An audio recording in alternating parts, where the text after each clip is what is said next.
ऐसा कहते हैं, और ये सब लोग कहते हैं और किसी ने इसको कॉन्ट्रडिक्ट नहीं किया, कि वो बताते डेफिनेशन, जो अपने आप को हिंदू कहता है उसको हिंदू मानना, जिसका बाप हिंदू है उसको हिंदू मानना, और जिसको हम हिंदू मानते हैं उसको हिंदू मानना।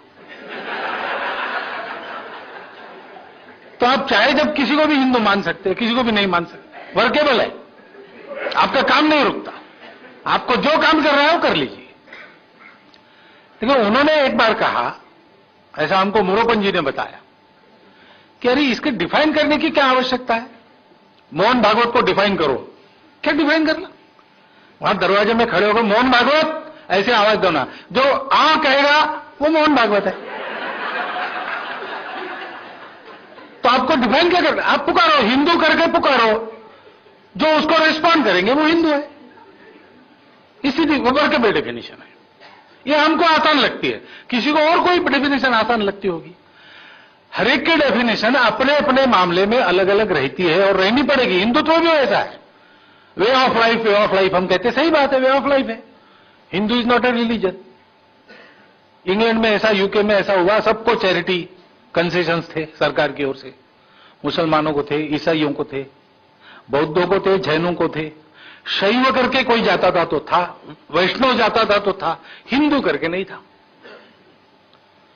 और इसलिए वहां हिंदू स्वयंसेवक संघ और हिंदू नाम से चलने वाले ऐसे सब ऑर्गेनाइजेशन, इनको कुछ नहीं मिलता था।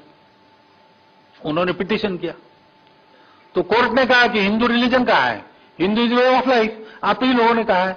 उन्होंने 4 उदाहरण दिए, तो हमारे लोगों ने आर्ग्यू किया कि नहीं, हिंदू रिलीजन भी है। हमारे संघ के लोग जो कहते कि हिंदू रिलीजन नहीं है, वे ऑफ लाइफ, उनको वहां कहना पड़ा। तो वहां आर्च बिशप ऑफ कैंटरबरी इन सब बातों का निर्णय करते, क्योंकि ये शास्त्र के निर्णय, वो सरकार नहीं करती है। कोई अमुक सिस्टम धर्म है कि नहीं, वो वहां का धर्म प्रमुख करेगा। तो बताया गया कि उनके साथ बात करो, डेट फिक्स हुआ। हमारे इंग्लैंड के संघ चालक सत्यनारायण जी थे उस समय, 3 दिन उसके साथ बैठे, शास्त्रार्थ हुआ और उन्होंने समझाया उसको कि हिंदू वे ऑफ लाइफ है, लेकिन हिंदू रिलीजन्स है, रिलीजन नहीं होगा तो भी रिलीजन्स है, ऐसा कैसा नहीं है। फिर कंसेशन मिला। तो जहां जो व्यक्ति है वहां उस प्रकार हिंदू की व्याख्या करनी पड़ती है भी है, और इसमें कोई असत्य नहीं है, क्योंकि हिंदू शब्द जगह जगह पर लगाया गया है, ये पहले था ही नहीं। हमको ऐसे किसी शब्द की जरूरत नहीं थी। हमारे यहां पर जो कुछ विचार हुआ सारी दुनिया को अपना मानकर हुआ, मानव को एक मानकर हुआ। इसलिए मानवता का ही हमारा धर्मशास्त्र लिखा गया, तो हमने क्या कहा, मानव धर्मशास्त्र। न वेदों में हिंदू शब्द है, न महाभारत में है, न रामायण में है, बाद में आया कभी। तो हमको जरूरत ही नहीं थी, आया कहां से? तो सब कहते हैं ईसा पूर्व 13 शताब्दी की बात है।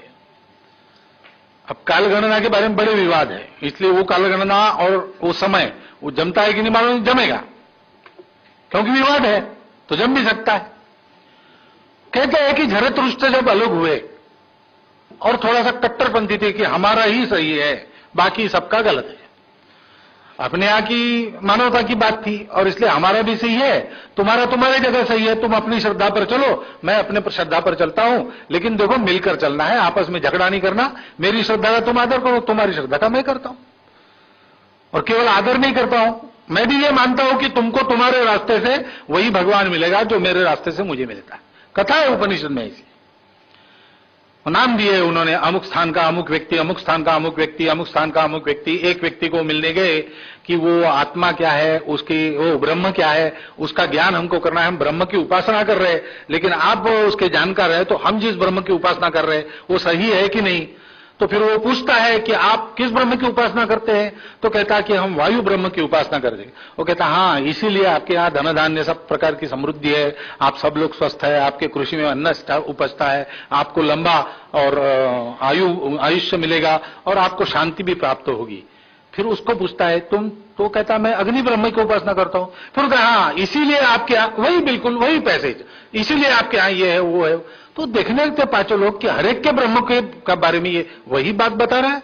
फिर वो हंस के कहता है कि अरे भाई, वास्तव में हम सब इस ब्रह्म के एक एक अंग की उपासना कर रहे हैं।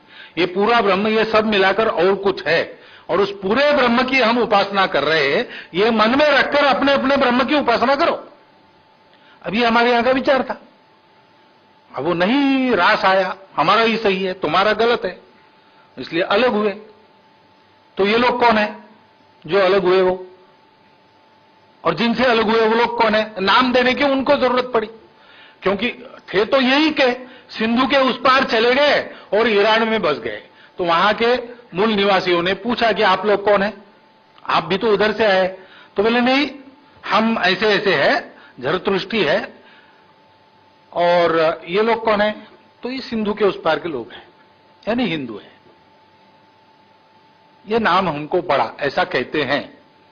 आचार्य महाप्रज्ञ जी से मैं मिलने के लिए गया था,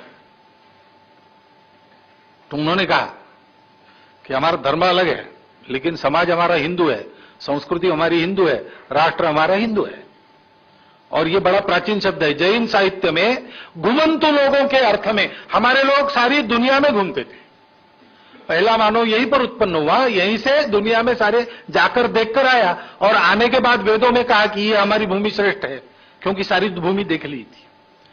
तो ये घूमने का स्वभाव जो है, उसको अभी भी मराठी में शब्द चलता है। उस समय की प्राकृत भाषा में हिंडन कहते थे, मराठी में हिंडने कहते, यानी घूमना। और इसलिए ये हिंदू का बच्चा ऐसा परिचय करा दिया। व्यापारी विदेश में पहुंचा तो वहां के लोगों ने कहा, कौन आया है? ये हिंदू का बच्चा आया है, ऐसा हिंदू शब्द आया। जैसा भी आया हो, आचार्य हजारी प्रसाद द्विवेदी कहते हैं कि वो आया और उन्हीं लोगों में रहा जिन्होंने दिया था। हमारे यहां तो वही शब्द चल रहा, मानो और कोई शब्द नहीं। दुनिया से अलग होने की हमको जरूरत ही नहीं है। और फिर व्यापारी वहां से आने लगे तो वो कहते थे कि हिंदुस्तान जा रहे, हिंदू देश जा रहे, तो भी वही रहा। फिर दुनिया में बाकी जगह क्या चलता है, इसकी ज्यादा खबर तो चिंतकों को ही होती है ना। आज अगर स्वामी जी हमको वो बताते नहीं तो ये ब्लू स्किन गॉड वगैरह हमको कहां मालूम होता। वो पढ़ते हैं, वो लिखते हैं, फिर हमको पता चलता है। ऐसा उस समय भी था, तो लोगों को पता नहीं था। हमारे चिंतकों के शास्त्रार्थ में वो शब्द आ गया, तब से फिर ग्रंथों में आ गया। हिमालयम सरम समारभ्य यावद इंदु सरोवरम वगैरह, वो तब आ गया। और तब भी वो पॉपुलर वर्ड नहीं था। लेकिन फिर इस्लाम का आक्रमण हुआ, और इस्लाम के आक्रमण में उन्होंने पीटना शुरू किया। वो सभी को पीटते थे, बाकी सबको पीटना। वो बताया है स्वभाव कैसा है। एक सोल्जर कम्युनिटी भी नहीं। हमारा ऐसा क्यों है? हमारी सुजल सुफल मलयज शीतल भूमि अनुल्लंघ्य थी पुराने जमाने में। तीनों ओर से हिमालय, तीनों ओर से सागर, और उत्तर पश्चिम पूर्व का शेष भाग हिमालय, हिंदू कुश, ये सब ने मिलकर, हिमालय की 2 बाहु है, वेदों में वर्णन है। हिमालय के 2 बाहुओं में सागर पर्यंत भूमि को आलिंगित करता हुआ ऐसा है। तो ये हमारा देश होने के नाते बहुत समृद्धि, परचक्र का बिल्कुल खतरा नहीं। और इसलिए कोई आ गए तो आओ भाई, तुम भी बैठो, तुम भी हमारे।